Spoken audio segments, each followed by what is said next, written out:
What's up, everybody? It's Jeffrey Lyles. You're listening to Lyles Movie Files. Joining me is the whole crew. What up, Chief? What's going on, Jeff? How you doing? What's up, crew? Big Gun, what's up with you? What's good, man? We good, man. Everything's great. And Jason, Jovon, you guys are hanging out together. What's up with y'all? We're doing good. We're doing good. Merry Christmas, Happy Holidays, and Happy Hanukkah, Kwanzaa, everything, everybody. Happy festivals. We love y'all. For the rest of us. That's right. We're going to jump right into the big thing for this week. The Arrowverse had its annual crossover. This time it was Elseworlds. For those of you unfamiliar with the theme of Elseworlds, it's basically DC's take on What If. And some of the What If stories we've seen in Marvel are, what if Spider-Man joined the Fantastic Four? What if Captain America was never discovered by the Avengers? What if Magneto took over the leadership of the X-Men? Stuff like that, where it's those kind of things where they went right in the comic and then they decide for these imaginary stories to go left. So the basis of a lot of these Elseworld stories have been tweaking just a little bit of things to make these really cool concepts. One of which we're kind of seeing played out in Supergirl right now, where we have the Supergirl Red Daughter story in the comic books. That was an Elseworld story featuring Superman, and the whole concept was, what if Superman landed in Russia instead of Kansas? So we've got different things in those Elseworlds, and I really enjoyed some of them. They've been really good, fun stories, just because the creators can take so many different directions with them. So for the Arrowverse story, they decided to take a few bits of everything, like they normally do, to create this big crossover. They shelved Legends, kept them on the bench. If you watched Legends, you saw that they just decided to sit this one out because they got some messages from Barry, Kara, and Oliver. And it's like, nah, it must be the annual crossover. But in this one, it was more than enough for everybody to do. Barry and Oliver woke up to find themselves in different bodies, meaning everyone thought they were the other hero. So Oliver was with Iris, and Felicity was with what's the guy who leads that show, Green Arrow? This time it was the Flash. So it was a fun crossover. It had lots of Easter eggs. The Monitor was testing them for a big threat, which, if you're into comic books, you got excited at the thought of what that test could possibly be. And then they ended it with the big reveal that, yes, they are indeed going to do a Crisis on Infinite Earths crossover. If you've read my website, lylesmoviefiles.com, you know that I have been clamoring for a Arrowverse Crisis crossover since Superman entered the fray.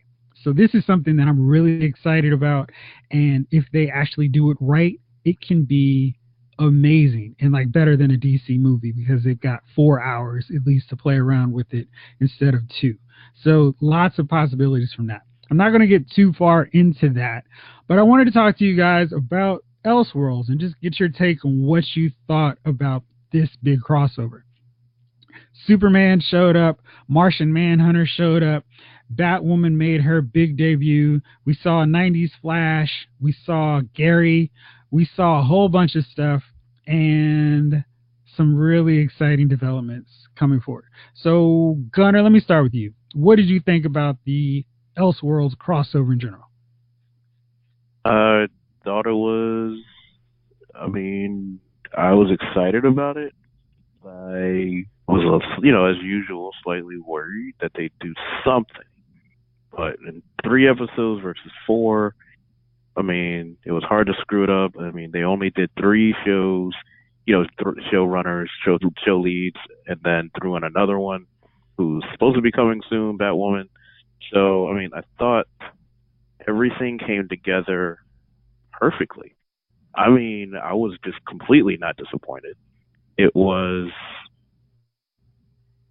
it was like literally everything I thought it was. Monitor was the Monitor, just, straight up serious, like, nah, this is what I'm doing. This is what's happening. Handle it. I loved it. That was perfect. That's exactly what is supposed to happen. Everyone was true to character for once. Everyone was true to their supposed character, actually, which was a good play on things. It was like this crossover could have happened in season 2 or 3 of Arrow, and season 1 of Flash, whenever all that happened. And then, I mean, it really could have happened back then. It just reminded me of why we like the CW shows versus all the flaws that we always talk about.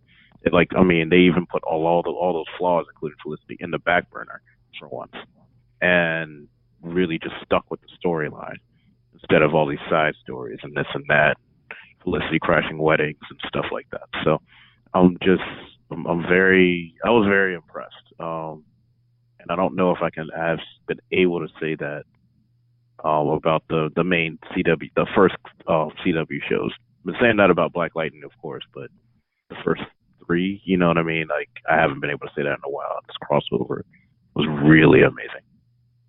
Good deal. All right, Chief, what'd you think about it? I thought it was cool.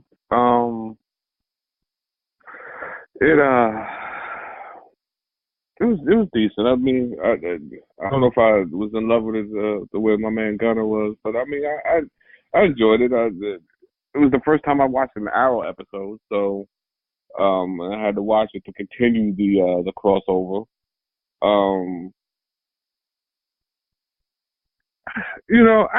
What's going on? Like, they totally eliminated Superman now from the series, I guess. He's gone to Argos for him and Lois to have the baby. I mean, that seemed like, I don't know. Like, he came back for what, a day or two? And then I thought they were gonna go the direction where the Superman's gonna make some more appearances in this universe so far, but I don't know. What happened to Flash? The Flash's daughter. Where was she? I don't know if I caught Excellent question, Chief. That's an excellent question. I have a laundry list of questions, so I want to hear what you guys think about this before I start going into them. But yes, that is a good one. Okay. So I was looking for. I was like, yo, I couldn't figure out if I was watching something from before or watching something now, but Elongated Man was there, so I was like, well, it's got to be now. So there was just some things that just kind of seemed like, I don't know, they were out of place, or some things that they forgot about, or maybe some things that just weren't in the budget. Like, I didn't even know Superman had left to go to find Krypton. Did we know that? Yeah, they mentioned it in one of those episodes of Supergirl. I think maybe the first one of this season, because they're making such a big deal that Supergirl was doing more than just sticking to her home city and saving the day. Okay. I don't know, it just seemed odd. So now Superman quit? I don't, he's like, yeah, I'm taking a vacation from all this to have the baby. I'm like, okay.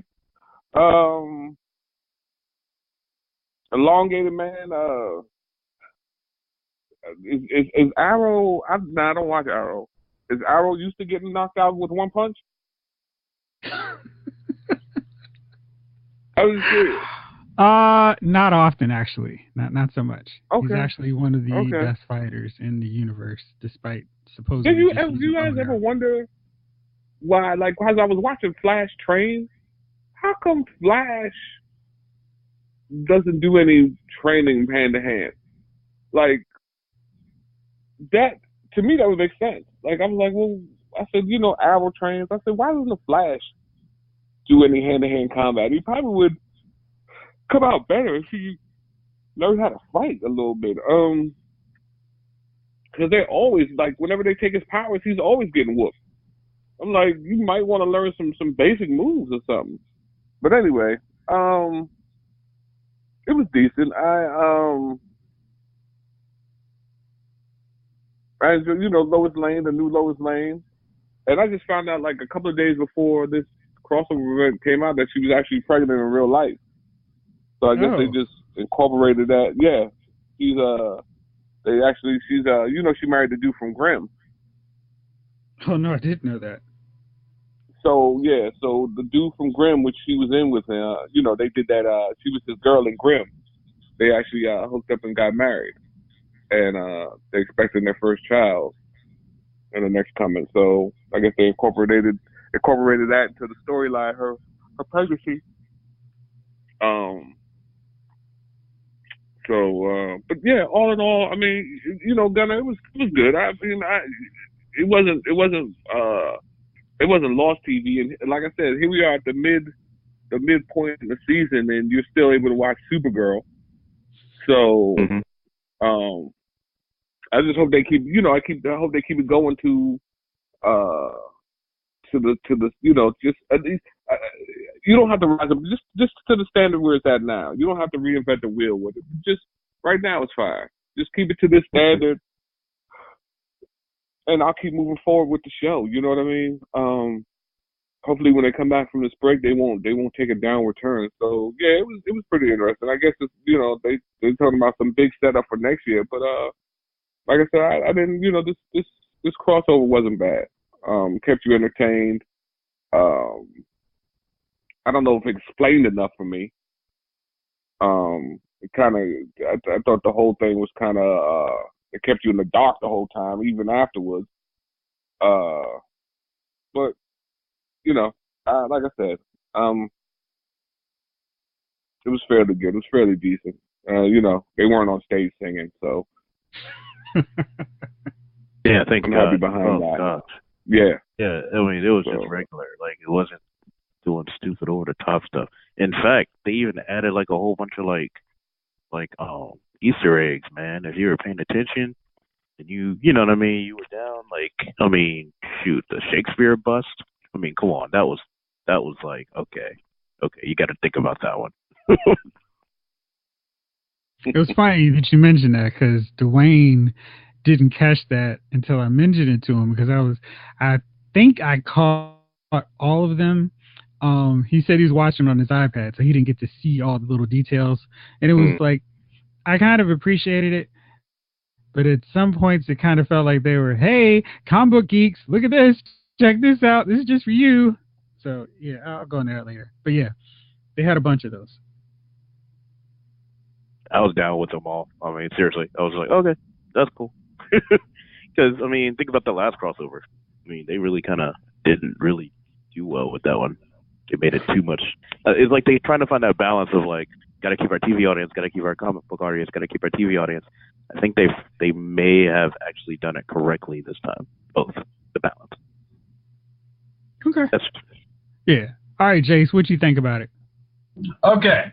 So, I mean, there was 1,000 little Easter eggs. I didn't think, I mean, I know you said it originally, like, I know they made, like, Batwoman look like she was going to be, like, this focal point or something, but she wasn't.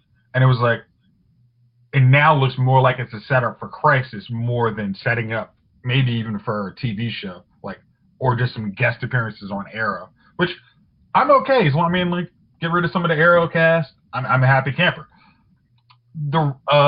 I did not like the whole writing out of Superman and Lois.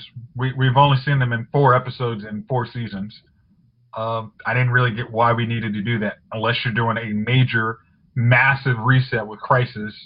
Kind of like you said in a couple podcasts ago, was like DC just needs to go straight Crisis and take all of it down to the frame. And especially having John Wesley Shipp, almost seems like they might be thinking about that. Like, at least let's clean up the TV universe and make it just so there's one universe. So Black Lightning's not in some vacuum for some asinine reason. Kara, all you have to do is just shift a little thing where the DEO, as useless as they are, operates out of National City, which gosh knows where that is, but you make it up to something. Superman's pod, I mean, the original superhero is actually Superman and Kara, and Flash is the second wave of meta. Batman exists because, I mean, Kara was dropping enough hints that, hey, I know, yeah, he's kind of a dick on our Earth too, but, you know, I don't want to say anything. Hint, hint, wink, wink, wink, wink. I know who you are. But, I mean, but in totality, I mean, I really liked the crossover. I didn't understand kind of where the Supergirl characters came in perfectly, but I liked everybody else's like kind of alt-world portrayal. Jeff, did you mention like your critique about? I'm still working on my list. I'm working on my list right now. So okay, go in. I don't want to take because we talked a little offline, and I think you're gonna get some correct things that need to be assessed on that show, because it actually helped even me see something that I had not seen. It was like kind of a broken glass. It's like, oh, that doesn't make sense. So I think I'll jump in a little more when you talk about that. But all in all, excited about Crisis. I mean, just seeing a Psycho Pirate with the mask on was like, wait a minute, we got Monitor and Psycho Pirate. They're going Crisis. And then we saw him at the end straight up, like the red hood and the mask. I was just like, and the Medusa mask. I was just like, yeah, we're bringing Crisis to DC. And as I said a couple weeks ago, blame this all on Nora. She's accelerated the timeline for 5 years, and now it's all her fault. She killed her sister off, and it's all her fault. But I'm going to enjoy it. So that was my take. Okay, great. Okay, so you guys have praised this crossover. I'm already jumping ahead to next year with the Crisis crossover. But I enjoyed it. I had a couple of problems. Couple questions. Not all of them are problems. One huge one that I've noticed over the last few crossovers is they will build up a supporting character in Flash and Arrow and Supergirl, and then completely sideline them from the big, hey, everybody's here. So we've seen that already with Kid Flash in the season before the wedding, and even in the wedding one with the Nazis, he didn't really do much outside of that one scene and show off his cool hair. John was Green Arrow, and the crossover wrapped things up, so he was not Green Arrow. And Ralph last year didn't do anything despite being the main focus of everything going on in Flash World. And this year, it's the same deal. Nora has been the focal point of every episode, and there was not even a mention of her. Jay's tried to cover it and say, well, maybe she was still in the future having a really, really, really long conversation with Dawn. But I'm like, why would no one even mention that? And I think it would have been more fun to have Oliver play out the fact that Barry has a kid that he didn't tell him about. And it's like, what is going on? How are you somebody's dad? I think that would have been fun. And that was something they kind of missed out on. Yeah, so I'll go more into this later. But I had a real weird problem with how they treated Iris in particular in this crossover. And even, I can't believe I'm saying this, Felicity to a smaller degree. Felicity has always been like this main intelligence hub for everything that goes on in these crossovers. And I was glad that they didn't let her Betamax her way through solving every problem. But it seemed weird where the whole focus is on Oliver and Flash, that their romantic counterparts are sidelined so long in this story. Where it's like, okay, here's one episode with Iris, here's one episode with Felicity. And like the weirdest thing was Caitlin's talking to Felicity about being with her, like, hey, Felicity, Oliver really loves you. And I know I've seen the look of real love. And it's like, Caitlin hasn't been with a dude in a real relationship since Ronnie. How is she giving out romantic advice? That was a scene that they should have had Iris and Felicity talking. And maybe they don't have Iris do anything else, but it was just really weird that they have the one person that's never in any relationship talking to Felicity about relationships. And it was just weird how the whole crossover was so Caitlin Killer Frost focused when she's not even that big a deal on the Flash. Like, she has a subplot, but it's like, okay, maybe you can be Killer Frost, but it's so weird. The line that Lois said about equal pay, or I don't get paid the same amount as you, that's BS, because there's no way Perry White is not going to have his star reporter paid the most money. Now, you could say that maybe with another journalist in this Arrowverse who's not the biggest deal reporter. I'm trying to think. I feel like there's a few more reporters. Not Kara, because Lena is the boss. So Lena would make sure that she got paid the same amount as anybody else. So we're going to scratch her off the list. Are there any other journalists that maybe... Iris, that's right, she's a journalist. If Iris were to make that statement, I'd buy it. But not Lois Lane, who's like the superstar. Iris is a blogger. Whoa. Iris is a blogger. Is she getting paid by the Bugle or whatever the hell? She was still a journalist. I mean, that's the whole thing. Iris' I confession get is it. real sketchy. But if we're talking Versus- about pay, you get what I'm saying? Like, is it a Well, law Lois get picked should- up by the Lois should be- newspaper? I don't know. But I Yeah. get what your point. No, Lois is usually Lois started before him, but that could be just a case in point for their point, actually. Yeah, their whole point. Well, I mean, but there's no way that would happen. I mean, because Perry considers her his best reporter. He's in charge of the pay. There's no way he's not letting Lois get paid the most of anybody. I mean, that is like, No, dog. huh? I don't know, dog. I'm in the real world of staffing, and I'm looking at it right now. I'm like, But we're talking about a world with Superman flying around. I bet Perry White's paying Lois, because Lois has never been written as a passive character who would sit around and work for a company where she's not the highest paid, since she's always been established as the best reporter in the DC universe, man or woman. So she could just go wherever she wants. Oh, you're not going to pay me? I'll go to Lex Luthor's magazine and form my own thing. So I thought that was really... I'm going to throw up my feminism flag here and just say, dog, trust me on this one. It really could still be possible, even in that crazy world. Because think about it. Why did Cat Grant leave? In the comics, and why did the Cat Grant leave? She was like, fuck this, I'm doing my own thing. That's why she did her own thing. Cat Grant was tired of being the gossip columnist, so she wanted to do her own thing. But I still rest my case here. I rest my case. She's like, look, I ain't getting the flow here, and I'm covering the same people. I'm covering the same super stuff. I ain't getting my flow. This is crap. I think she was a poor example for the point they were trying to awkwardly make, as usual. I guess. I mean, there are tons of other characters they could have used that for anything. Even Felicity complaining about that would work because she's not really an employee of the Argus. But yeah, let's move on to another part. Now, here was something that was kind of interesting. I really liked how they actually started slowly making Deegan Dr. Destiny from the comic books, right down to the final scene where he gets a skull face, which I did not understand why, but I liked it, and I just needed him to put on a little hood to complete the look. But I thought that was a really cool twist. I had no idea why the Monitor was like, you're the guy I'm going to give this book of magic to, and I'll let you control everything. And hey, you messed up, but I'm going to give you one more chance because you're such a cool guy. I didn't get that at all. And it worked, for the sense, I think, in hindsight, maybe him having dreams about these guys doing this kind of stuff and Monitor making his dreams come reality would have been a better twist that kind of plays more into the character and explains why this random dude gets chosen to be the tester for these guys. That was whatever. I love the Smallville reference with the Room Zero song playing when they went to the Kent farm.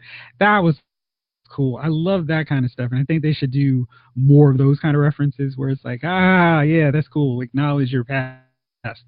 On that same token, I love Tyler Hoechlin. I think he's such a good Superman.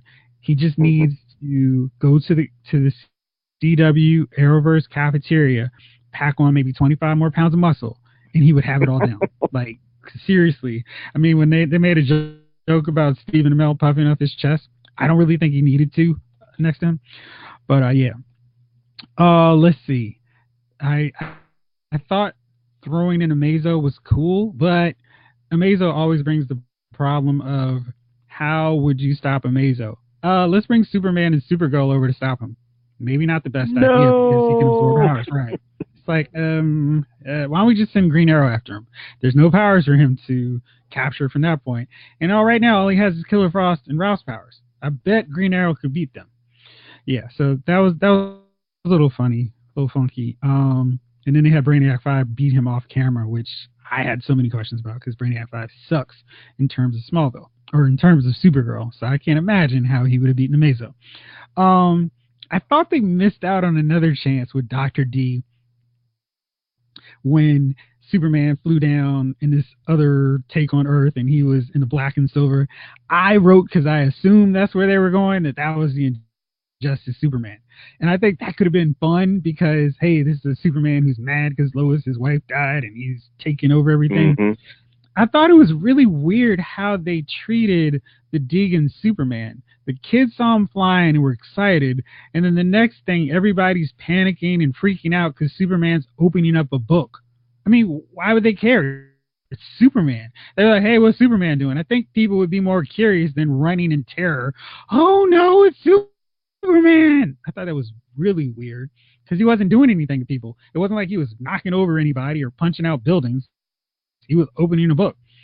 And then I thought they got a little bit too cute with what? What? I don't care who it is. If who's your hero? Like, okay, if Barack Obama opened up hold on. Barack Obama opened up a book and it's just like wizardry coming out and changing crap. I'm gonna freak out too. Like, I don't want to get changed. This is weird. I don't know, man. That one I can't let you go. I can't let you go with that one, man. Like, okay, that's just weird. Cause that's weird. Like, right, that's seriously weird. How are you like just holding a book and just changing stuff? That's weird. But they were freaking out. They were acting like he was the main villain of a crossover at that point. Well, fine. Okay, so I was not motivated on a Batwoman TV series after her 20 minutes in this 3-day or 3-hour crossover. Ruby Rose is cool. I think she can play the role just fine, but it's not like the CW Arrowverse is lacking for cool kick-tail women who have a bad attitude, snarl, and make jokes. I mean, if you want that, all you have to do is watch Legends. And because Sarah's a bisexual, so she's kissing up on chicks the same way that Batwoman would do. So there's not really anything different between those two characters. We've had Huntress. We've had Dinah, who's also in black leather and has a superpower. I just don't see what they're going to do to make Batwoman stand out and be unique compared to the other vigilantes we've seen already. Let's see. In the Killer Frost versus Nora Freeze fight, it was so weird that Killer Frost was able to take down Cicada, but somebody shoots a blast of ice at her and she's stopped dead in her tracks. That was crazy because I figured if anything else, she'd just absorb the cold and throw it back at Nora. But that did lead to the really cool fight where Oliver saw Merlin and Barry saw Thawne. That was probably my favorite fight of the whole deal. Like those guys going back and forth. That was really cool. Like that a lot. So we mentioned all the stuff with Deegan, and I keep coming back to this guy because they threw a lot on him to do stuff, and he wasn't making a lot of sense to me. Like, if he's on Earth 1, like most of these guys, how did he know of Superman? How did he know of Supergirl? And how would he know about Alex and James to bring into his new reality? And why would he decide Alex should be gay still? Okay, Jeff. Like, he was using, what was it? He was using, like, the memories from Supergirl because she was on that Earth. So he actually looked at the mind of everybody there. So he's like, oh, okay, I don't know who this James is, but I know who this Superman is, and he's stronger than you. See, he knocked her down, like, 2 minutes later. Wait, that's not true. Supergirl is stronger than Superman. I don't know what you're talking about. You're just making malarkey here. Okay, just let's up. Like, so we know Superman himself said it. No. Superman is the strongest being in the universe, and that is just what it is. The Supergirl is the freak alien. I can rewrite her. Alex is somebody who's never been in this, but I kind of understand she's a whatever. That's her sister, so I'm going to make her hate her. I don't really care about the real heavy details. And James is a Superman something, so I'm going to make him a tough guy who hates Superman. So that's how question. Why did Mon-El not show up then? Like, if he's able to see in Supergirl's mind, why wouldn't he use somebody who has a deep, close personal connection to her? Because it's a torture. Mon-El is not in. Mon-El's back in the future. Like, exactly. Why? You have to have. That makes sense to me. So why wasn't Agent Liberty there? Because he doesn't give a crap about Agent Liberty. He's a super. Why wouldn't Agent never Liberty been on be Earth one 1. of the? Because he's never been on Earth 1. Neither is James. Neither is Alex. I mean, it was just weird. Alex has. Sorry, Alex has. James has it. James has it. So it was crazy. So I just didn't understand how he was floating around with his logic. You can't put everything that's ever been in that universe into this crossover if you want to do Crisis next year. So you leave some stuff out. Like you want to bring next year. You want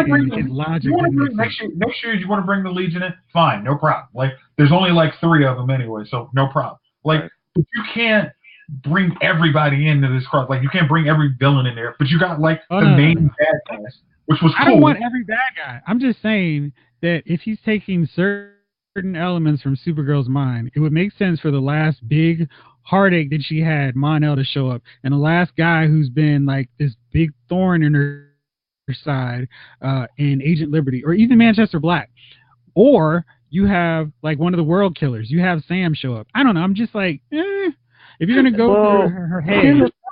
I mean, honestly, man, you're trying to. I got an easier, simpler situation. I got an easier answer though. Isn't the Book of Destiny just all about the multiverse period? This dude literally said, "I see everything." Let's go back a little bit more. The Monitor took the book back from 90s Flash and went to Earth 1 and gave him the same book. So my thought process is he sees literally everything and fixes it. And this is why Superman can fix this world, because he can see it too and has the will and all that. I did like that Superman was able to do that. Yeah. Okay. Yeah. And my last. That's my point. Okay. Sorry. My last 2 points, because my last one is a super long one, and I'm sure you're all going to have all kinds of issues with it. It looks like 1 Oliver Queen equals 1 Supergirl and 1 Barry Allen Flash. If he's going to make good on this sacrifice to balance the scales with Supergirl and Flash dying. And I thought that was really interesting because those are 2 of the big characters who actually die in the Crisis comic book story. And I'm curious what they're going to do, because assuming Crisis is going to take place around this time next year, you can't really kill off Oliver because you still got the back half of next season of Arrow. And what else could you do? Because somebody's got to die. And I feel like they've got to kill off some of these numerous supporting characters, because I hope it's like all of the legends. Die. All the legends. I mean, you got to keep some of them around, man. That, you got to keep them around, and you got to keep some of them at least. Some of them. You had to keep the Legends of Tomorrow around. Well, people like that show, man. Some people. Ooh. Kill off Adam real quick. You can kill off. They already killed off Firestorm 2 different ways. Yeah, I mean, they got to get rid of Black Dude. Come on, man. Yeah. I guess. Yeah. Maybe Kid Flash, like in the. Well, they sent the other black guy running off. I mean, you could kill off Adam and put him in the Superman costume, so you lose 1 Superman. So that would be fun. That'd be fun. I'm really excited about what they could do with Crisis. All right, so my last thought and last one that was a huge issue was how much coddling of Supergirl went on in that absolute last hour of Crisis. Why do I keep calling it Crisis? Of Elseworlds. Superman has to go and tell her, you're so much stronger than me, Kara. And I'm like, did you watch the episode? Because what I watched was you opening the Book of Destiny, fixing what Dr. D had screwed up, fighting all of his goons, and going toe-to-toe with him.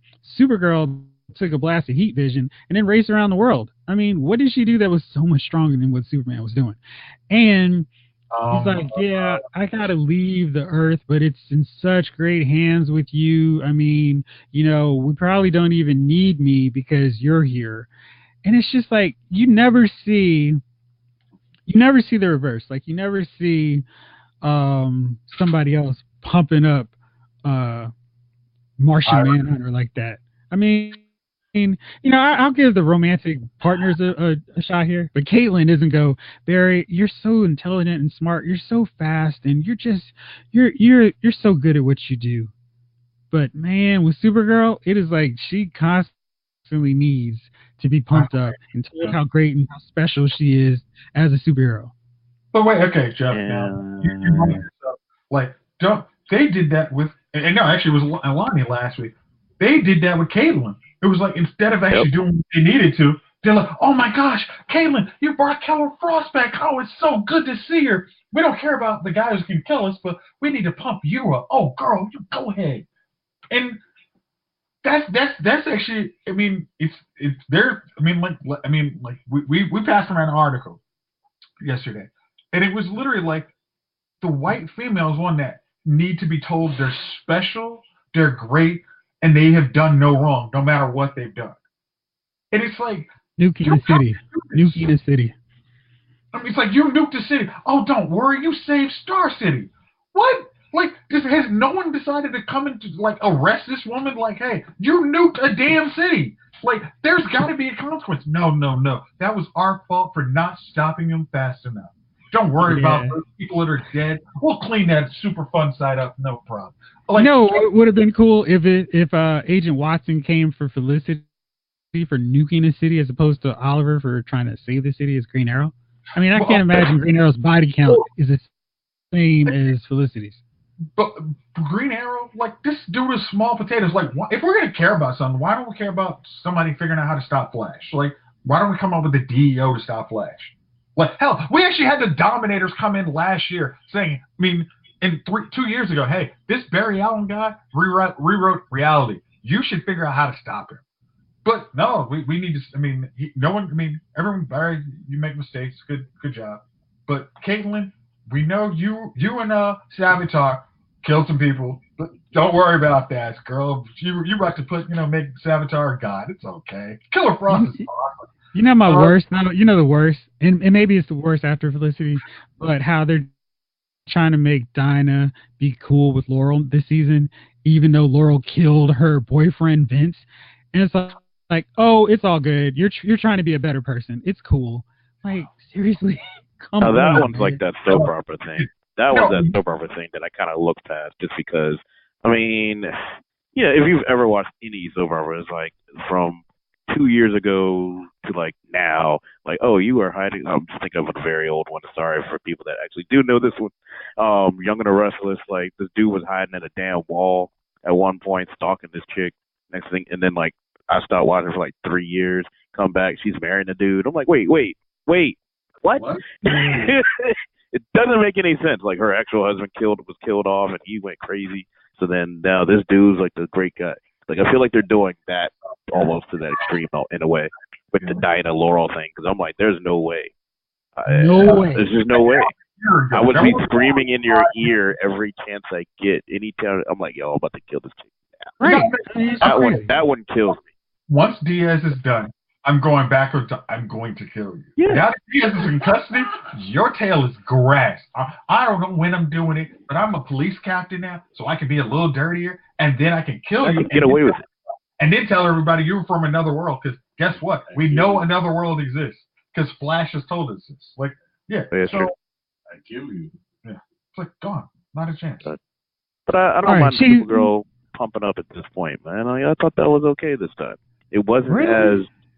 Yeah, you know why? It wasn't 3 or 4 other people doing it at the damn DEO.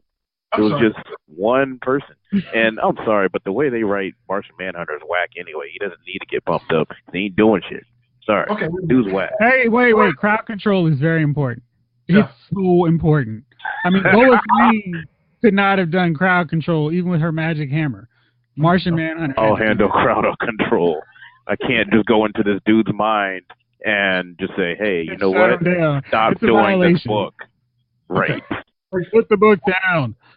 How is Supergirl able to just mind switch Alex in from being straight and a law-abiding follower of Superman to back to gay and listen to everything that Supergirl said? Just from she has confused. What? She has Jean Grey power. Like, come on, I mean, that didn't make any sense. Wait, what are you talking about? No, you forgot, like, in the last part of Elseworld, like, Alex was dating some technician, a guy technician. Killer Frost said, Oh. Well, she was like, oh, you're like Alex before Alice came out. I know what to talk. Dude, that's just manipulating people. That's easy. She's sort of Batman, really. I'm trying to figure out when you do the math at when we did the math at Mach 7. Come on, man. Come on, I mean, Mach 7. First of all, you're not even moving across the Earth that fast at Mach 7. You know what I mean? I'm pretty sure Superman, the original Superman in the movie, Christopher Reeves was not going Mach 7. to turn the world around. Right. That So seems a you little figure low. from here to Right. here to California is 3,000 miles per hour. I mean, 3,000 miles away. So you got to go 3,000 miles per hour to get from here to California. So you figure if you're going 5,300 miles per hour, you're not going to circle the Earth in seconds. I'm like, yo, why do they keep doing that? Like, why do they keep thinking like people who watch the show are challenged? Like, Comics to the point where we at least know. I knew Mox. You know, it didn't. We talked about. God, where was that? It was in a very old Flash comic where they actually said how fast he can go compared to Johnny Quick in All Star Squadron. I'm talking Jay Garrick. I'm not even talking about Barry Allen. I'm talking Jay Garrick. Oh. This is like old school, like super old school comic. Like they talked about that in a comic. I'm trying to remember what it was, but it was like, you know, they were all racing, right? You know, because come on, every speedster has to race another speedster in a comic book, right? So it was definitely not no damn old Mach 7 though. This was like Golden Age. You know what I mean? Like Jay Garrick. Squadron, baby. Yeah. They really hope we don't know a lot of stuff, and if they talk quickly, we'll just go along with it. So, Chief, what do you think about Supergirl, man? Does she need some hyping up or what? I think Supergirl, they stroke Supergirl in her own show. You know what I mean? Like, at every chance they get. So, we've seen Supergirl do things that were, you know, beyond even Superman at this point. I guess, you know, maybe he's not absorbing his his yellow sun the way she does. I don't know. I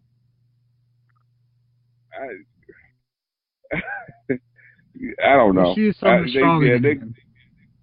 Yeah, she's so much stronger than him. She's got this. You know, this is your Earth now. You know, I'm like, all right, man. Like I still couldn't understand. Better than men anyway. But this is the thing.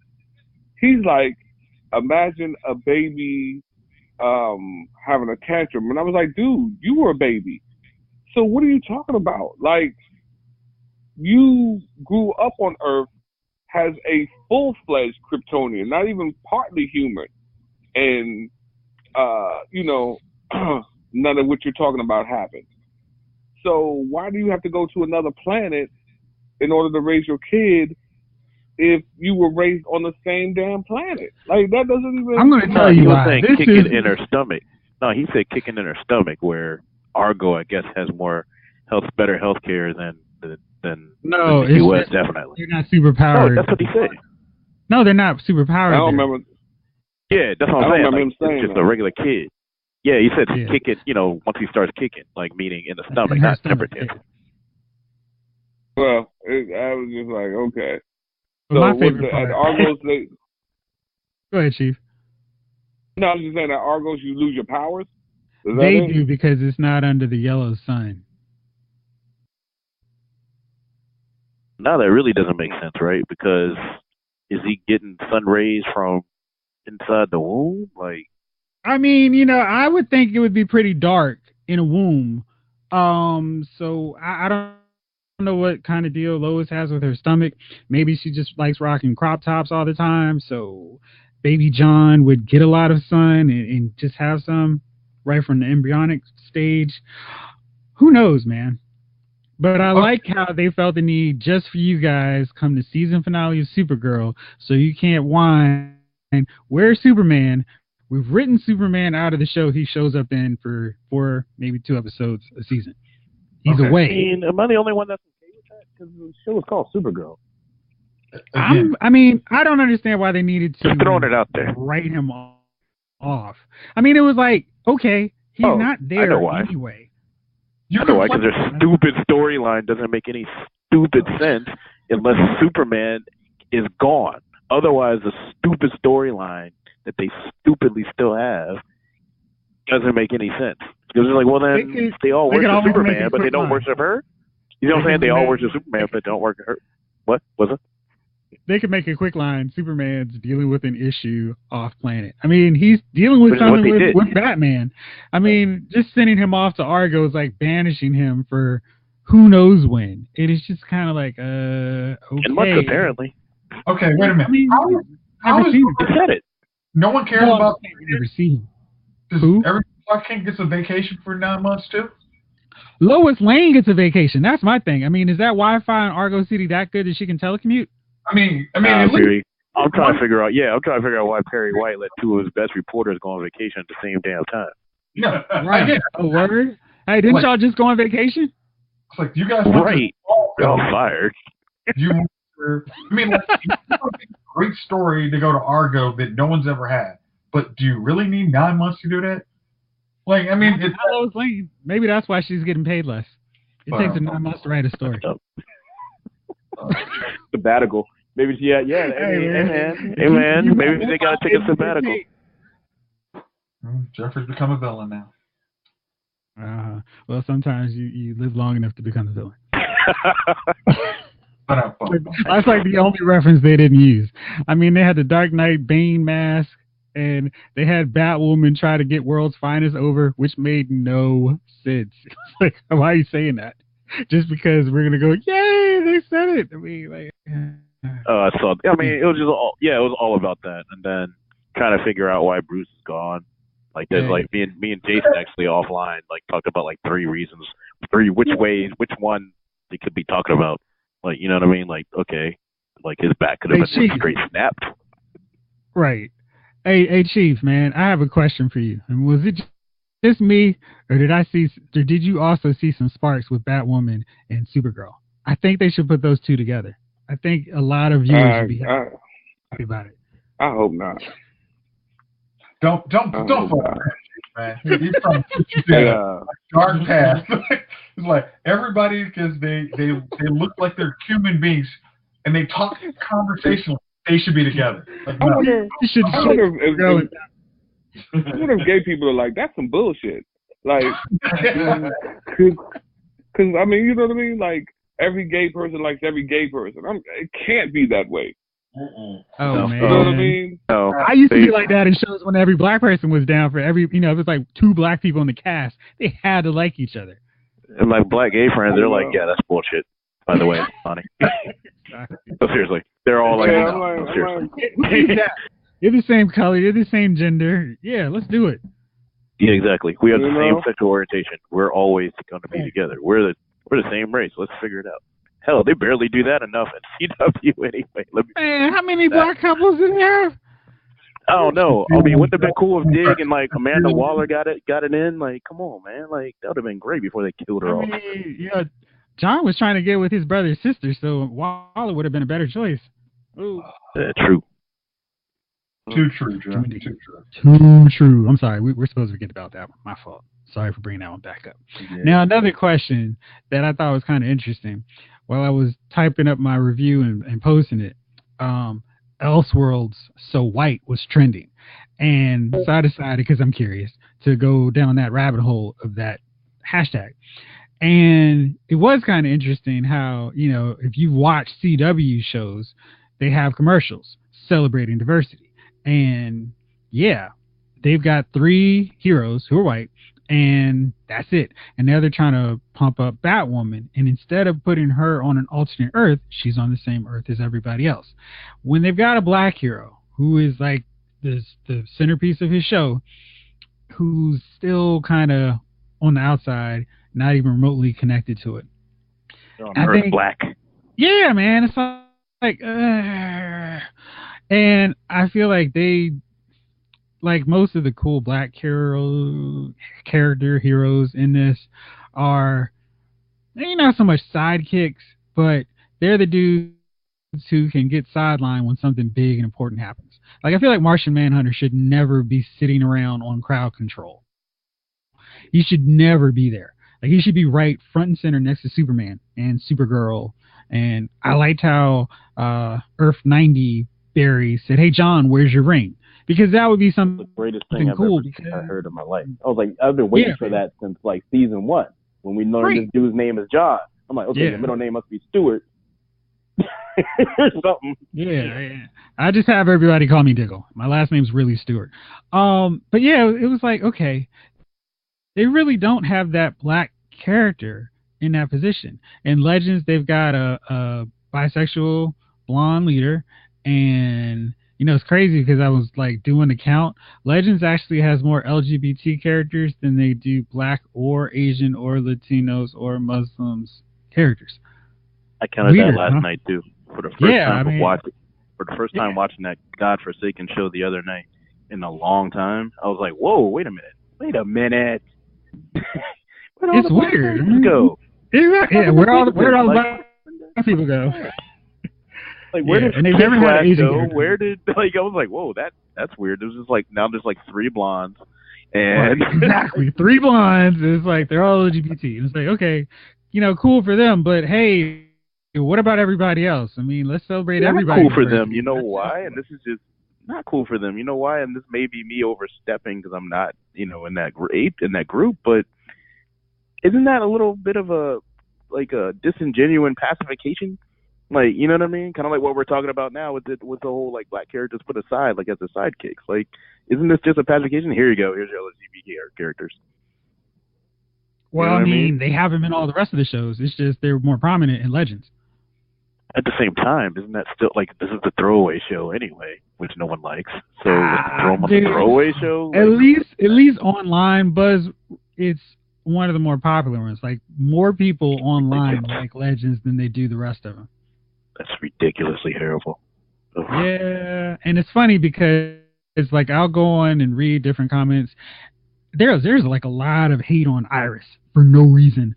Like Iris is the worst part of Flash. It was so good that she wasn't on this show. I'm like, Iris doesn't do anything. She's not.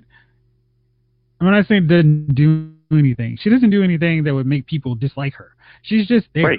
And she's like, hey, Nora's acting like a brat. You want to help me out, Barry? Or hey, Barry, you need propping up. I'll stop working.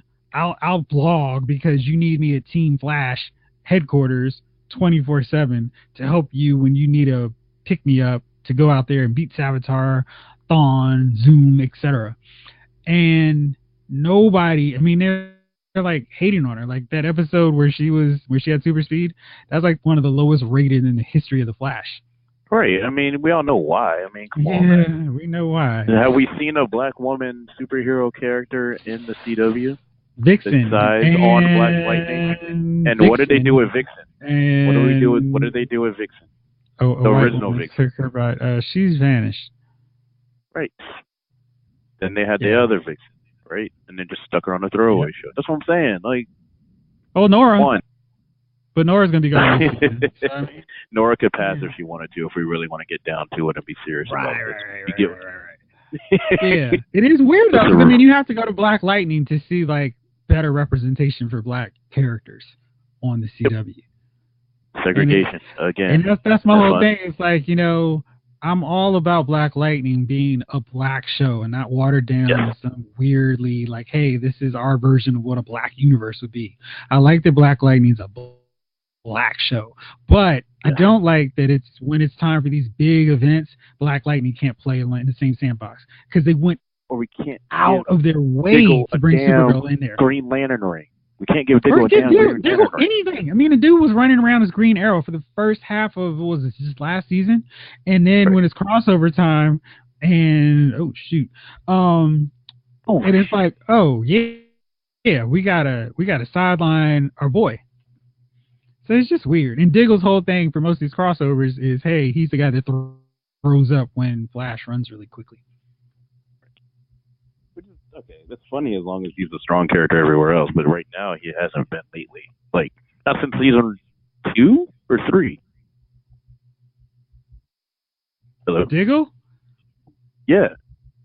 He's had his strong character moments in his lead parts, you know what I mean? Especially when his brother and all that stuff. But not in a while. Dudes.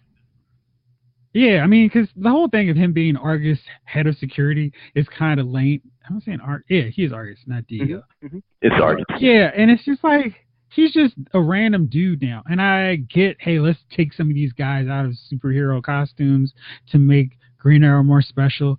But they're still not following that because We're bringing in a sister. We've got 2 Black Canaries. We've got Wild Dog running around. We got Mr. Terrific, and it's just there's still too many people. Super Felicity, Oracle Felicity, whatever she is. Yes. Yeah. I will say this: they gave Diggle a very long fight scene for once, and I realized how much I missed that. Yeah. Yeah. When they were in Arkham, I was like, oh. Yeah. Oh, I missed that. Exactly.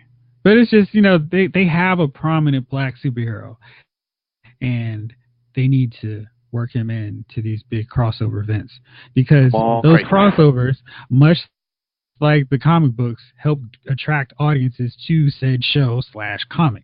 So if Black Lightning's playing around with Green Arrow, Flash, Batwoman, Supergirl, hey, let me check out Black Lightning, see what's going on over there. And he's got at least one other Black woman hero that can tag along with him. So it's like, hey, we've doubled our Black heroes in one event here.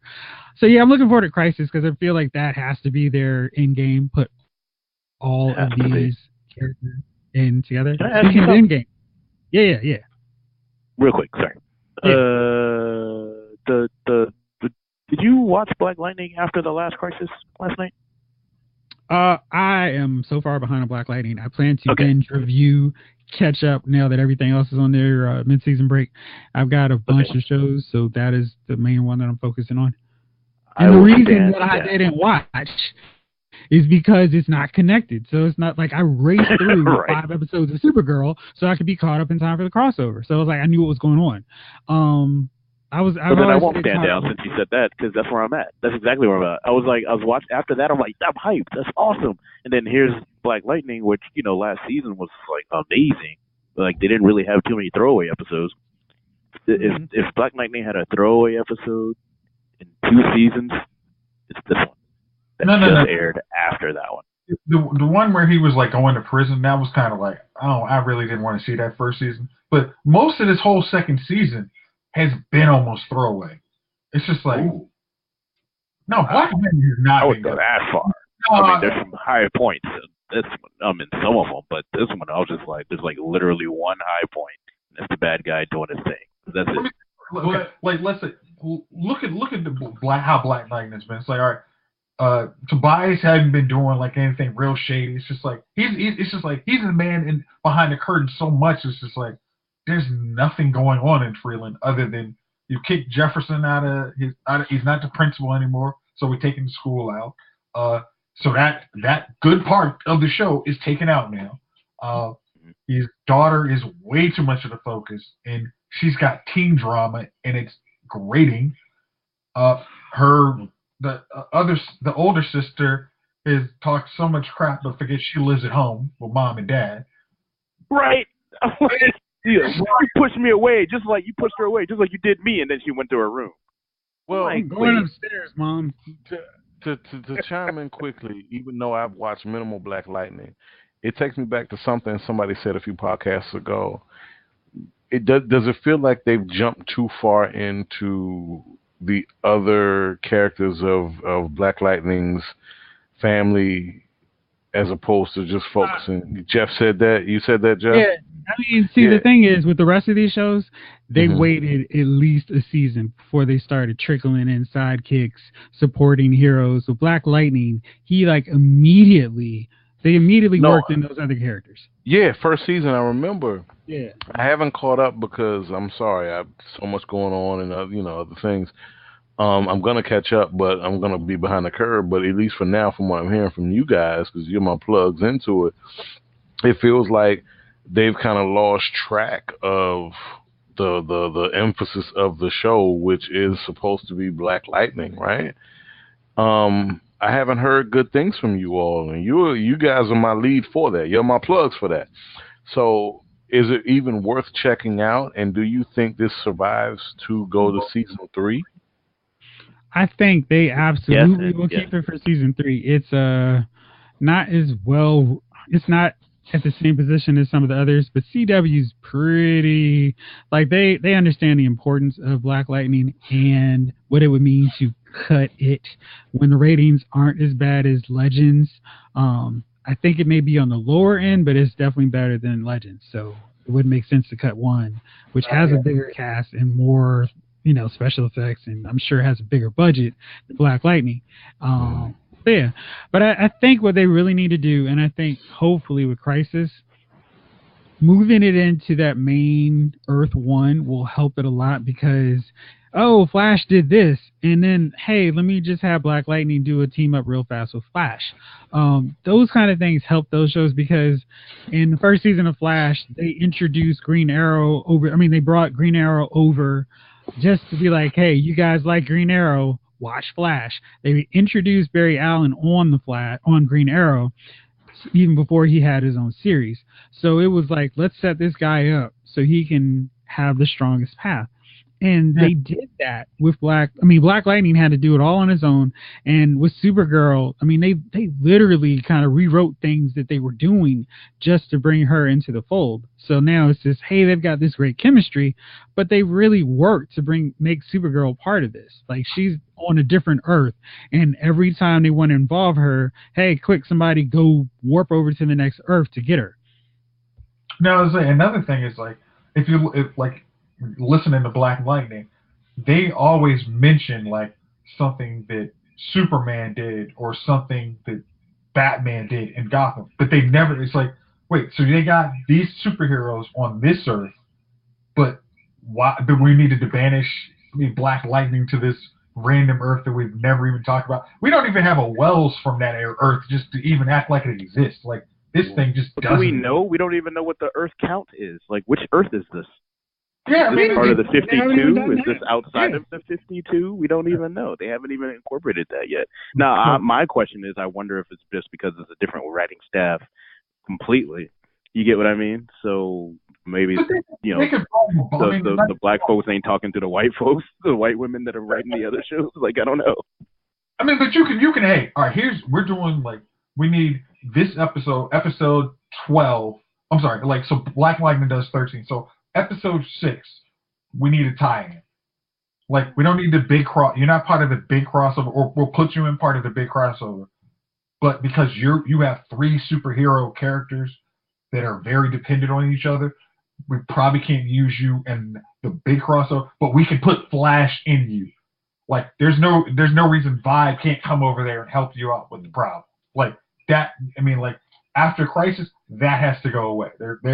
Them on a separate Earth just makes no sense, and I'm hoping they just completely do away with that. It's such a metaphor to me, man. I'm like, okay, here's all these big things that all the folks are doing on this Earth, way over there, segregated over there, and then these black folks over here, we're dealing with urban problems and city problems, and that's what we're dealing with. I'm like, this is like the most. They literally ghettoed by the definition of the word, ghettoed the CW show.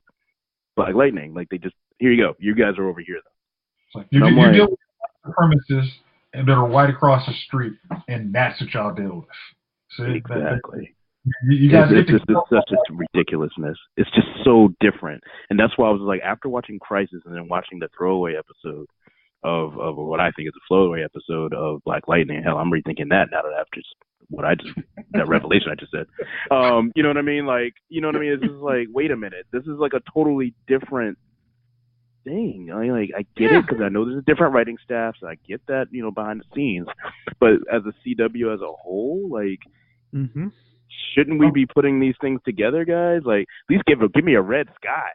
Dang, like, you know what I mean? Something, right. Well, that's the thing in Crisis. That was a visual cue whenever they did a Crisis crossover. Hey, what's going on with the red sky? Who knows? And they just go on to their regular little adventure. And they really had to do that with Black Lightning, because there's no excuse, no reason to keep it apart. Okay, Jeff, like, with the hashtag Elseworlds So White, like, did anybody just like put the red, like, the wave the flag, like, hello, like, why is Black Lightning not in? Like, don't. They complained about that, but they also complained that the female lead of Flash was absent, while the secondary female lead of Flash was heavily featured in all 3 episodes. Like, the episode in Supergirl where Caitlin / Killer Frost is a security guard, that could have been anybody except for Caitlin. Like, it could have been Dinah, could have been Laurel, but I mean, Caitlin was in all 3 episodes, and so was Cisco. And it's just like, okay, why are we focusing so hard on these guys? Because it's not like they weren't in the last crossover as superheroes. I don't know. So it was weird. There was a lot of. I thought the conversation was really interesting with that hashtag. It was just like, yeah, okay. Can't really argue with that. That's true. What's the deal with the lack of color? I mean, I'm not saying like, hey, let's make a random character. Huh? What'd you say? No, we got you off. Oh, it's like, don't make random character a big, the big black guy. You got one in Black Lightning. Just put him in the spotlight with everybody else. Oh, you mean like the Guardian and freaking Jimmy Olsen?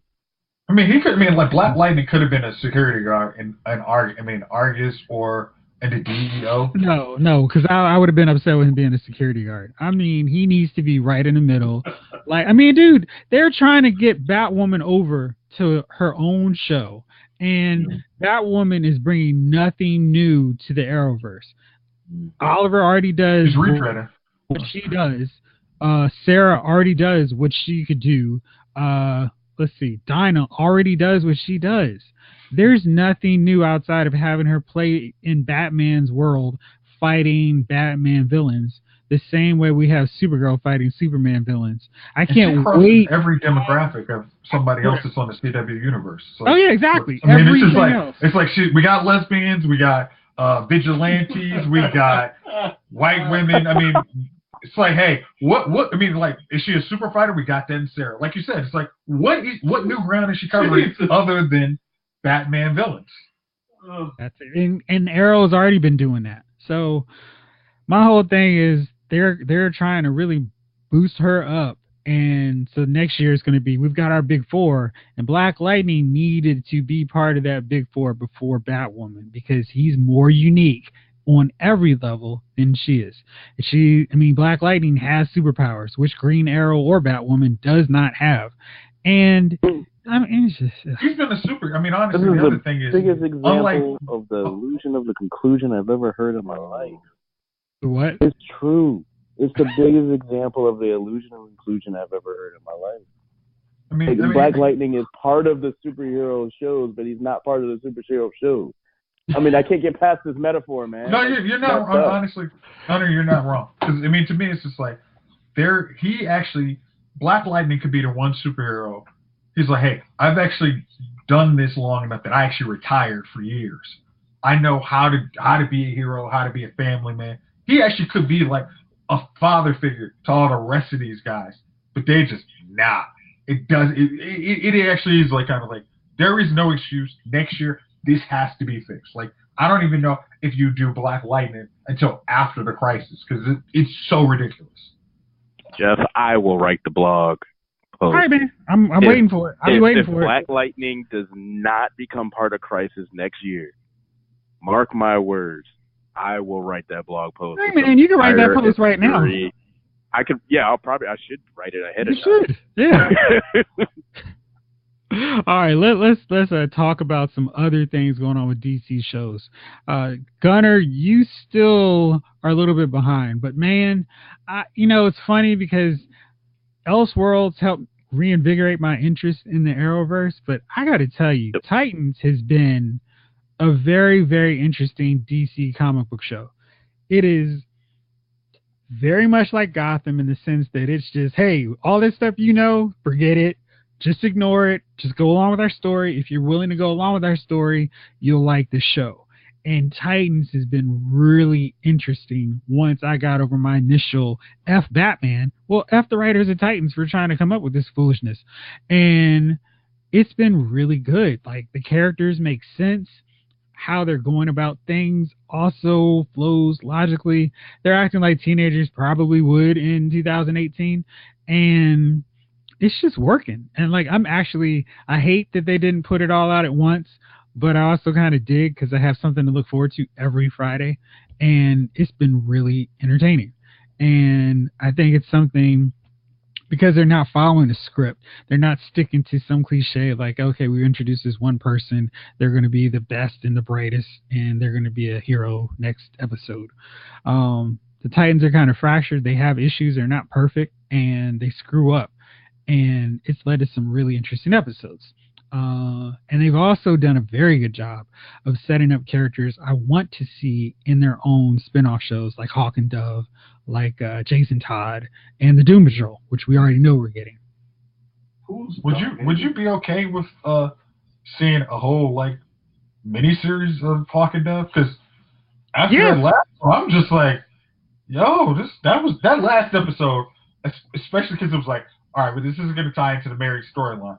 But then it was just like, by the end of that Hawk and Dove episode, I was like, tell me more. Damn, man. I'm hey, man. More than one Hawk and Dove episode? Because I only got one of them. Gunner, it is like, wow. I mean, that episode was real. And how we're complaining, or how I'm complaining about how CW has kind of spotty diversity, Titans has really gone out of its way to be more diverse. They made Starfire a black woman, and it's like, what are you doing? She's an alien. Why isn't she orange? But who cares? When she uses her powers, she becomes orange.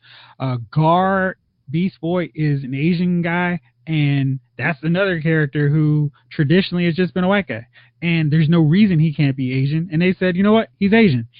And they do it with some other characters, and I like it because it's not just, let's make this side character a minority. They've made characters who are important to the story diverse. And they in Titans did something really cool. I don't think we've gotten to it yet, but they had Dick Grayson at an art gallery, and a gay guy hits on him. And it's not this typical, this guy wasn't all like, hey, you're so cute, you want to hook up? It was really, really subtle. And it was like, see, that's how that probably plays out in the real world. It's not this gay guy's doing backflips to get his attention. He's just trying to get his attention and be like, hey, strike up a conversation, be like a normal person, not like how we traditionally see on TV with how they can't do LGBT characters, black characters, Asian characters, Latino characters without stupid stereotypes. So I really like the writing on Titans. It's been a real surprise to me. And once you get your CW app working properly, because I know you want to talk about that, please catch up. DC app. You said CW app. I'm sorry. Yes. DC app. DC Universe. CW app works just fine. You know, yeah. I need to fix the color on it though. See what I said. See what I did there. But no. But no, apparently I got, let me say this on air because I did trash the CW. Excuse me. See, now I'm doing it. The DC app. I did trash it a little bit on air, so let me remedy it. The developers actually did reply and said that the bug fixes are fixed, so I will go for it because I was kind of annoyed because there were 2 episodes I was like I was going to catch up on, because I think they only released at that point 4, and I didn't see the last 2 or something like that, or 1.5, 2. So I went there and it just kept crashing and crashing and crashing, but they said it's fixed now, so now I can catch up with you guys. I think the last episode I did see was a Hawk and Dove episode. I don't know if I'm seeing the older one. The one you guys are talking about. Yeah, that's probably episode 2. Yeah. Yeah, it was episode 2. Yeah. So they're going to have, some more shows coming up. They've got Swamp Thing. They've got the Star Spangled Kid, Stargirl show. And they just announced 2 big casting additions to those shows.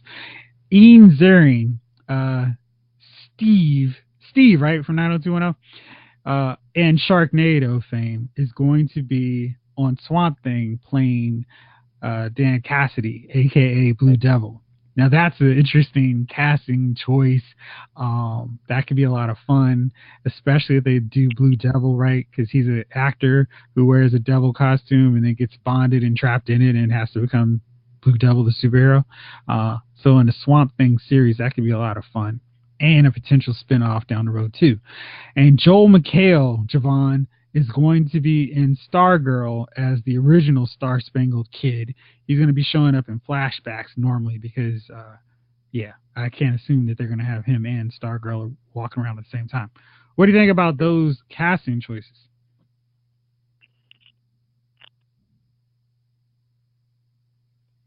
Who you asking? I guess you, man. Nobody else wants to talk with me tonight. Sorry. Alcohol is a hell of a drug, huh? Anyway, y'all, yeah, nah. I mean, why not? Like, cool. Joe McHale got a, after Joe McHale is just ruling all the unplugged app situations, man. He's got his, his shows, The Soup or whatever they call it now, is back on Netflix. You know what I mean? Like, now they got this guy. He's gonna be on a superhero show. This is like, look, any actor now that's like, look, that was probably like shunning superhero shows, like I don't want to get typecast, or that's crazy. Why would I want to do that? Now seeing what Marvel can do, and it's like, oh, well, let me get on this superhero show. I know it's DC, but I'll do it anyway. You know what I mean? Like, especially the TV shows and the voiceovers. Like, people have been doing that for years, and they realize, oh, there's money in this. Let me do this. Yeah, man. So I look at it from that perspective, where I'm like, yeah, I mean, if they get money and they can do it right, I can see it. You know? Yeah. I'm looking forward to Stargirl. I think that's going to be a really fun show because they've already said there's going to have a lot of Justice Society links and tie-ins with that, and they're really going to celebrate the legacy characters.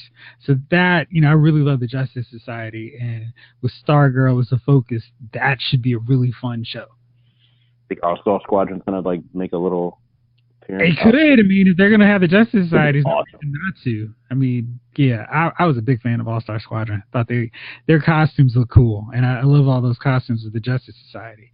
Okay. And, yeah.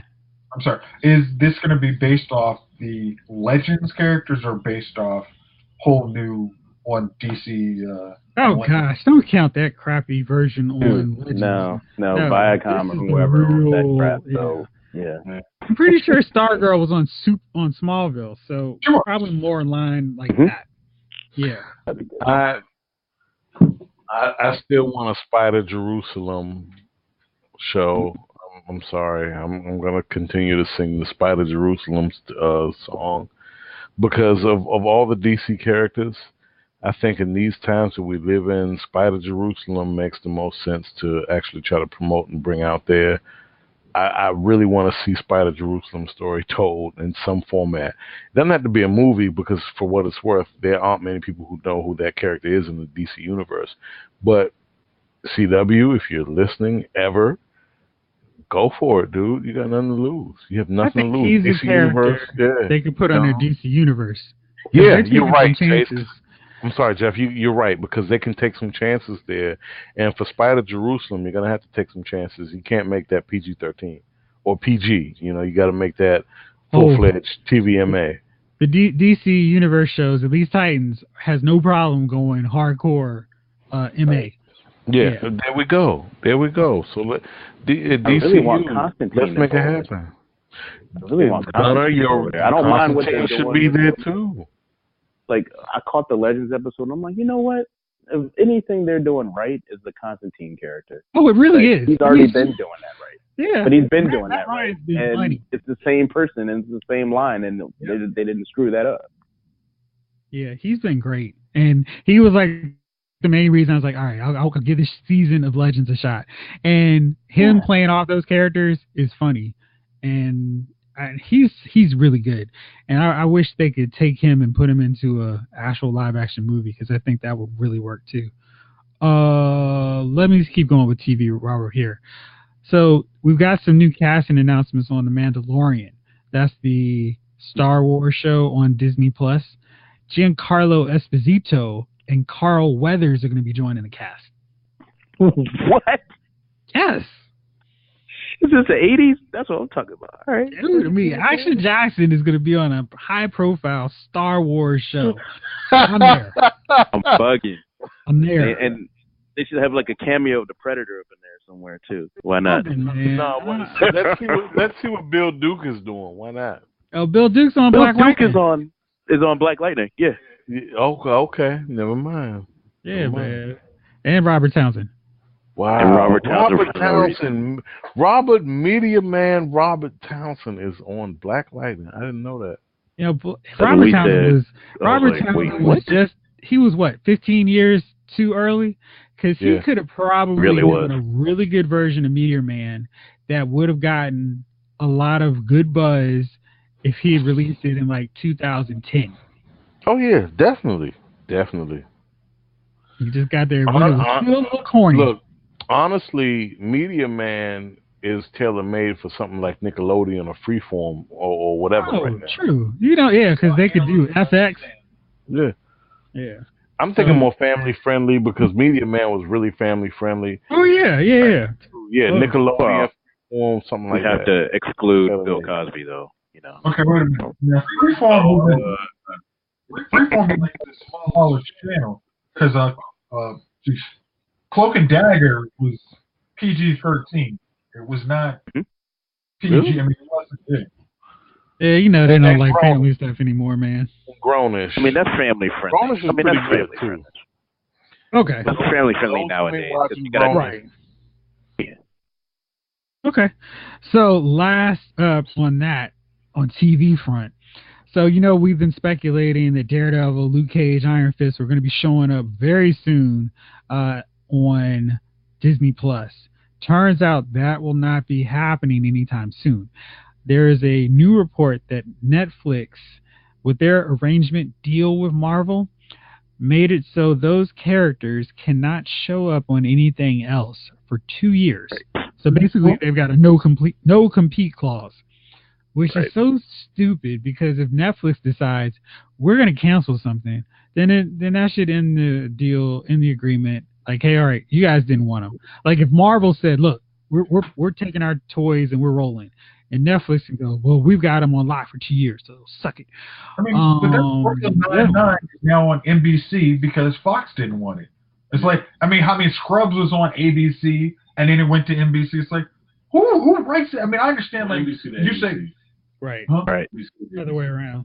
Oh yeah, but it's like and especially I think Scrubs is actually the better example of it because it's like Scrubs was made by ABC, so it was like, hey, we're taking it. You don't want it, we'll take it back. NBC. Like, no, it was NBC. It was originally on NBC, but ABC. If you look at the end credits, ABC is actually ABC per show. So, what? And it's like, I don't understand if Marvel should. I mean, like, they should have saw some of this coming. It's like, hey, we're looking at this. So in this development deal, especially before like season 2 or 3, you're like, hey, we need to do a slight renegotiation on that because you still have our Jessica Jones property and Punisher. We don't actually want that non-compete because we might put them in our movies or something. You come up with some other crap reason, but you really know it's like, just in case we want to put some established show on a digital platform, we have some easy ones to go to. Well, I want to chime in on that real quick. As someone who watched Punisher, Jessica Jones, and Luke Cage, like we all did, I'm wondering what or how are we going to see these shows in the future? Because for what it's worth, like we just established with Netflix holding on to them, and there's that whole tug of war going on there. These are still viable commodities that we're just not going to be able to see for 2 years until 2020 or 2021, for what it's worth. Why? It's money. I mean, it's money, yeah. But at the same time, these are shows that generate views. Again, let's say so you could have made it so an agreement was made that if they went to another network, we get some residuals or something like that. But they just decided to like, hey, we understand what you're doing. So it really wasn't a situation where Netflix canceled. It was like we knew that as soon as they didn't look at that provision until it's like, oh, y'all taking them and canceling them? Oh, wow, shocking. You know what? I think we need to enforce this clause. And we can negotiate around it, but because we know you're trying to use it for your streaming service, now we're going to make sure we enforce the thing to the letter. Well, dig it, but who's going to be the one that steps in and say, okay, these are two hot commodities that generate a lot of viewership, and instead of saying, okay, we're going to have this tug of war or we're going to have this measuring contest in regard to who gets to keep what and Hey, what are they measuring?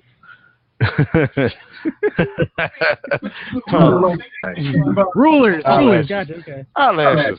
Think about how long it took Marvel and Fox to get together. Oh my God! Yeah, never mind. Or even just right. Spider-Man alone. Right. If Sony and Marvel for Spider-Man alone, it really probably might take that 2 years. They might as well just wait it out. But Gunnar, have we gotten anything better since then? From, like you said, from that argument, have we got anything better since that? We got a better Spider-Man. We got a better Spider-Man. We did, but X-Men. I mean, I'm actually anticipating the Dark Phoenix? I'm sorry. I want to. No, that's still Fox's crap. So that's crap. That's still Fox's crap. I'm giving them BOD because I want to see it. I want to see it. All right, man. Yeah. You already saw it though. Just pop in X3. I know, right? But what do you call it? Not Days of Futures Past. What was it? What was the most current X-Men movie? The third one. Apocalypse. Yeah, garbage. Was Jennifer Lawrence didn't want to sit in a makeup chair for 7 hours, right? Yeah, it was terrible. But I want to see what they do because hey, we're invested now. We're invested. I'm not invested. I'm glad you are. Really? You let me know. I've invested. Well, I want to see where they go because for what it's worth, I watched the 2 X-Men movies, with McAvoy and Jennifer Lawrence and what's my man name? Fassbender. I watched them. I want to see where they go from here. I really do. It may not be good, but I still want to see what they come out with. They may surprise me, like Transformers. Bumblebee may surprise us all. Well, apparently the word on the street is it's really good. Oh yeah, the word on the street is dope. It's good. Aquaman's getting rave reviews. Man, I knew Aquaman was gonna be. I felt like Aquaman was gonna be. I told y'all that one. I told y'all that one from the start. You did, Gunnar. Aquaman's gonna be great. I was skeptical, but I'm gonna tell you something. After watching Justice League, and after meeting Momoa, which is another issue, I'll bring that up at some point or not. He's dope. He's a solid dude, and I felt like okay. Yeah, this is gonna be a good movie just because of who he is. I felt it was gonna be good. All right, that reminds me of another topic we'll do next week. So start thinking. Best movie revitalizations of a franchise. Okay. All right, so let's see here. What else is there left to discuss here? I mean, I feel like we covered everything that I wanted to talk about. Fellas, do we have any nominees for Dummy of the Week?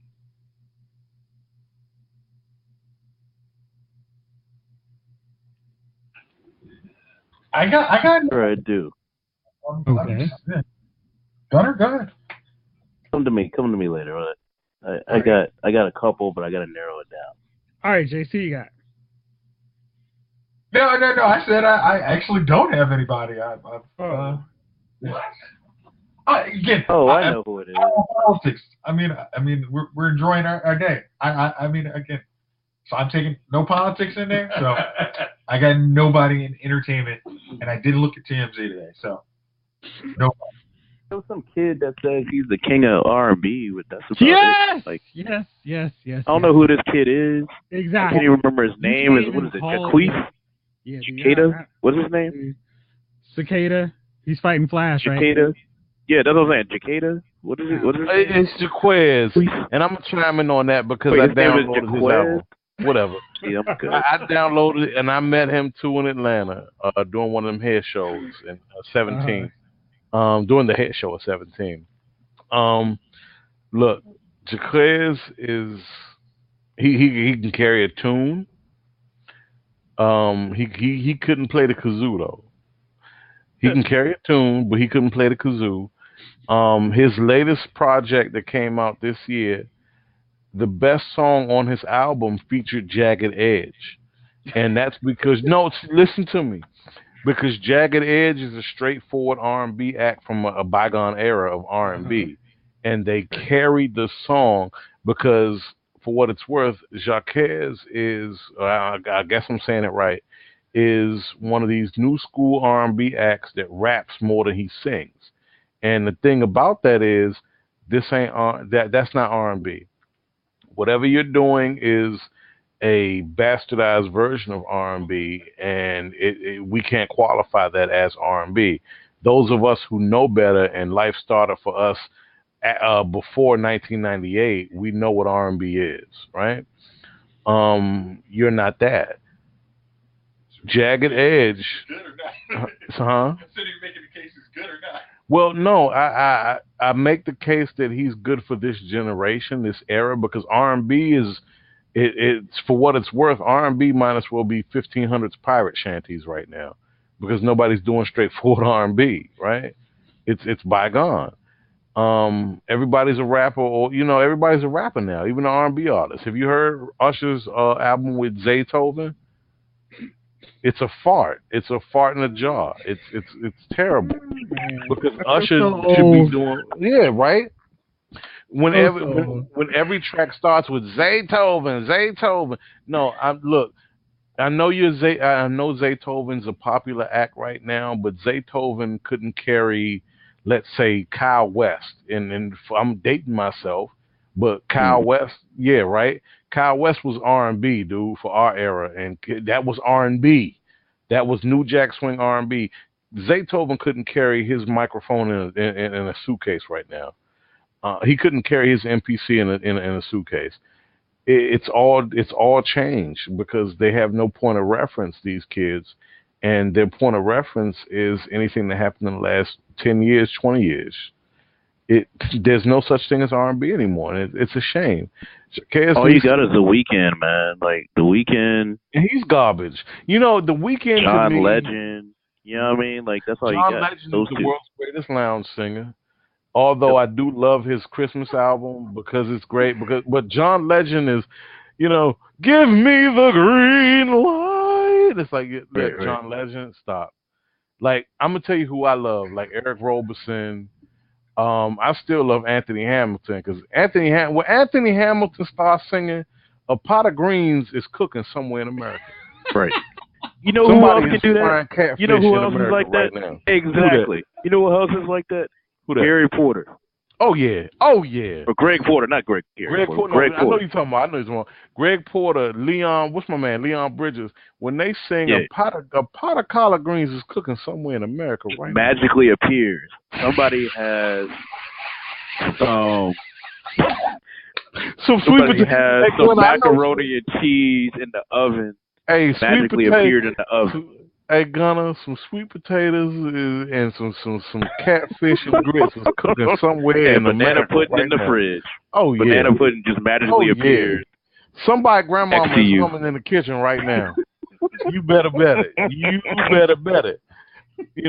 That's R&B to me. I'm indifferent, man. We were raised different, and we were raised in a different era. So I don't want my R&B singers to be rappers. I don't want my rappers to be R&B singers. I want my rappers to be rappers. I want my R&B singers to be able to sing. I want them to be able to, have a grasp of their voice and what they're saying. I want them to have songs to sing. Songs that you can say, like, for example, I don't care what you say about R. Kelly. R. Kelly is responsible for a generation of children. Tell me he's not. 12 play. I'll wait. More reason one, yes. Thank you. Jeffrey. Wow. Come on, then. But you're right. Like it. All right. You're right. I like it. I'll allow it. I'll allow it. Like, he is kind of off base. Nah, man, my boy on Facebook put, look, as long as Roger Kelly is still alive, there's no one, it's like no one over. For me, I'll change it. No one should ever say anybody is king R&B. I'll change it up to Ronald Isley. I'll change it up to anybody that's out there that's still singing and touring right now from our era, man. Like whoever's still alive. I'll be like, I'll do across the board, because we ain't gonna promote no R. Kelly on this show. As far as I'm on it, but I'm from Alabama. Nah, I know pedophiles around here, dog. I draw the line of that stuff, man. I dig that totally. But real talk. But no, I'll change it up to like anybody of the age under 40 can never say they're the king of R&B. The end. No. Well, even then, even after that, you can't say you're the king of R&B because, for what it's worth, I'm just gonna go and allow me to name some acts, right?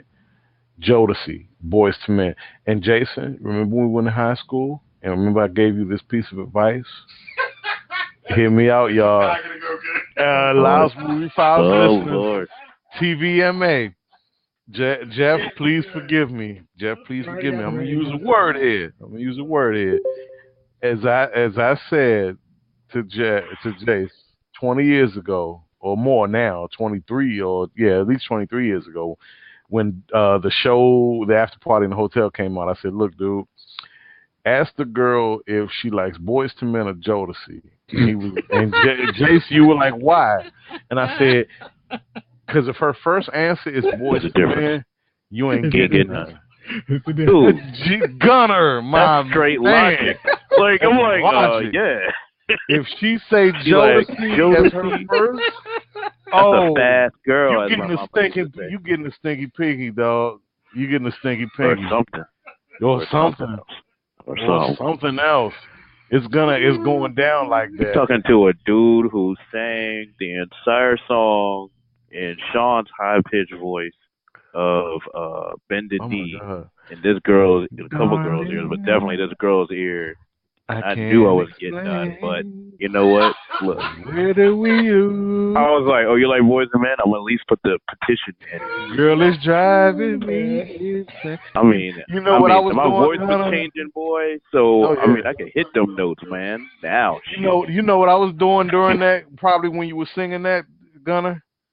Every time I close my eyes, I wake up and so hard.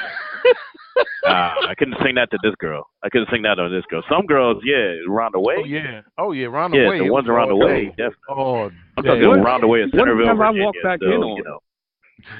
Hey, Chief came in late in the game. He's like, "What?" Chief was like, "What the heck? What just happened?"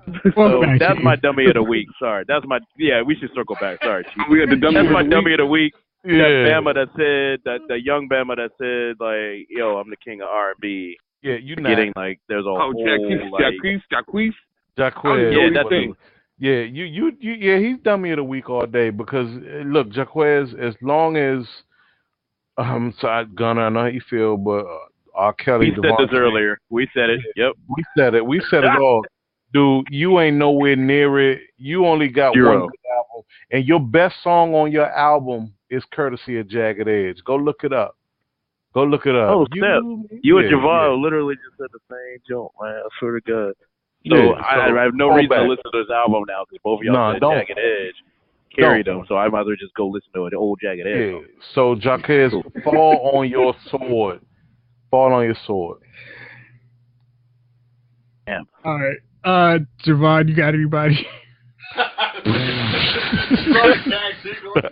We already just gunned my man here. Okay.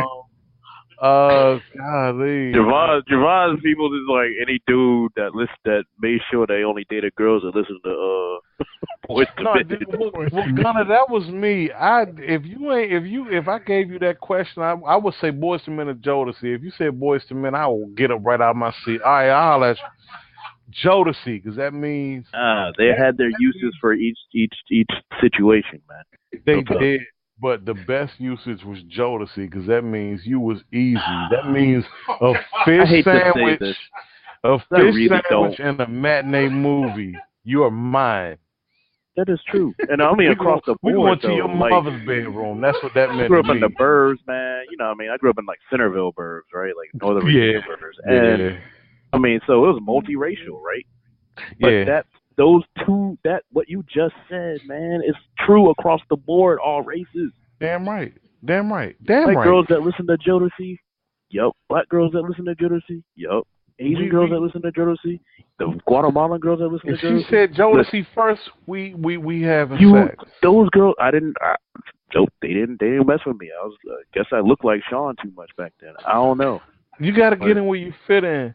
And that's exactly what I'm saying. That's exactly what I'm saying. I was like, look, I got in where I fit in. I got to deal with the Boyz II Men, but I tell you what, I had all the Jodeci albums. I have all the Boyz II Men albums. You damn right. Hey, Sean Stockman had the Jodeci albums. You damn right. You damn right. He's like, I gotta sound like JoJo. I know a little better than him. So but look, his thing was, look, I ain't got to sound like JoJo, but I better have JoJo playing when we going back to the lab. You know, it's what it is. Come on, man. Hey, I'm in need of love. Come on, how many kids did that record create? Come on now, let's stop playing. Let's stop playing. What about us? What about Cry us? For You was always my job. What about us? Which one? Hey, baby, Cry For You. Yeah. That was baby. It's been an hour since you've been gone. Ooh yeah. Not too long, so come back home. Sing it, Chief. What about us? Without you. Hey, you know what was my joint, Chief? You know what was my joint, y'all? Come in and shut the door. I can lay you back down on the floor. Hey, that means I got $2 to my name. You about to make me look here, girl. Jodeci on my Apple joint. Look here, girl. Look, I got $2. We're going down to the basement and get this CD. You're going to get a St. Ives Special Brew and a 12-pack of tacos from Taco Bell, and you're going to get this work. Strawberry kiwi. Strawberry kiwi. I got to go down there and smell that album cover, man. I'm going to get that I'm going to get that CD from the basement. I'm going to holler at y'all. I'm going to go holler at my wife. Yeah, we go get this CD from the basement. Hey, might pick up ride and slide. Might pick up that silk joint too. Yes, sir. Yes, sir. Get that silk joint. Let me get that Diary of a Madman. I'm gonna holler at y'all. Hey, I'm gonna tell y'all another one. Sleeping. For all of you Lyles Movie Files listeners, intro come inside. Of age. Oh that my was, man. God. That was that jam. That whole CD was, whew. Oh, intro CD was like that. Oh, that first CD that they Their first CD was one of the best R&B albums, man. Oh yeah, that era and of all time. Yeah, not a bad song on it. Not a bad song on it. Hey Chief, man, you got any dummies of the week? Nah, I don't think I do have any dummies of the week, man. I have one. It's a lot of dummies, too many dummies to choose from nowadays. It is. So here is something that I just thought was too funny not to share. So Christian Bale was working the red carpet doing Vice promotions, right? And he mentioned that he had met Trump one time, and they were filming Batman in the Trump Tower, and he said, "Come on up to my office." And Bale was like, "I think he thought I was Bruce Wayne because I was dressed as Bruce Wayne. So he talked to me like I was Bruce Wayne, and I just went along with it, really. It was quite entertaining. I had no idea at the time that he would think about running for president. I think that's hilarious." I mean, this guy's like, "So, Bruce, what do you think, Bruce? Huh? What do you Here's the thing, like, I want to believe it, I can't believe it, but then it's like, it's believable. You know what I mean? I'm like, nah, that didn't happen. Like, he didn't really think so. He was just playing with him or something. Then it's like, nah, you might be. Nah, that's Trump. You might be that dumb. Nah, B, he really did." No, B, that's Trump. I don't doubt it for a second. I feel We're like trying to merge with Wayne Enterprises. I heard about your research and your business. Okay, I've heard you've got interesting your R&B technology. was good. I've got some great things in my tower. I've heard some interesting things about Wayne Enterprises, okay? I think we can do some really great, some really huge things. Oh, very bigly. Very bigly. How'd your dad make that train from the tower to the, I kind of got that in my tower. And then you're working on sustainable energy, right? Yeah, that sounds like a money maker. I can see going to interfere with the oil. I can see Trump sitting there saying, Batman, come on, Bruce. I know you know the song. Your identity's safe with me, you know. Batman. I could see it. I was thinking of putting the signal on top of my Trump Tower. Oh my God. Which would be a hairpiece.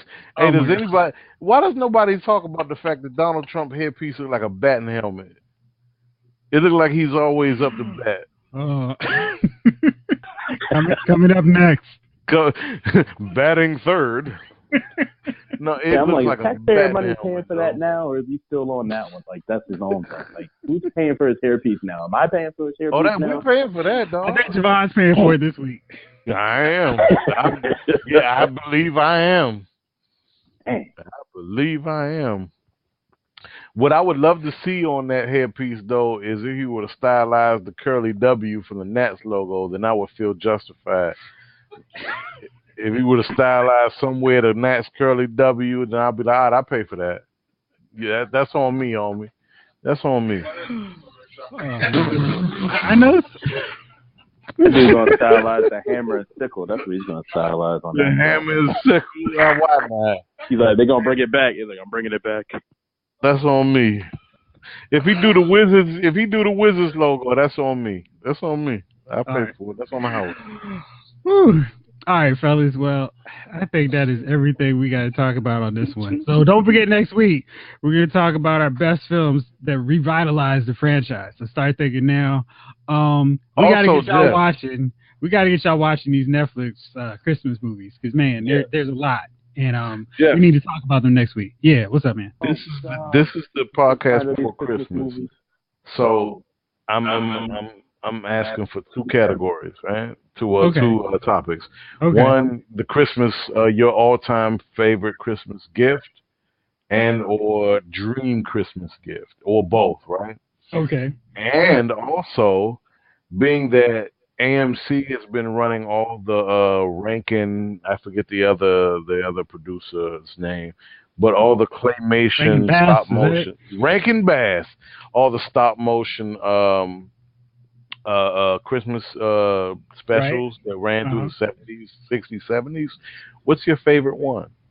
Cool. And if it's not that, what's your favorite Christmas? Well, we did Christmas movie, but of the things that came on TV during our era, what's your favorite Christmas cartoon, whatever, claymation, whatever it is? What's your favorite Christmas special?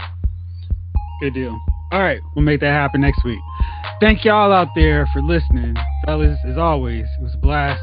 And this episode of Lyles Movie Files has been filed. Bang.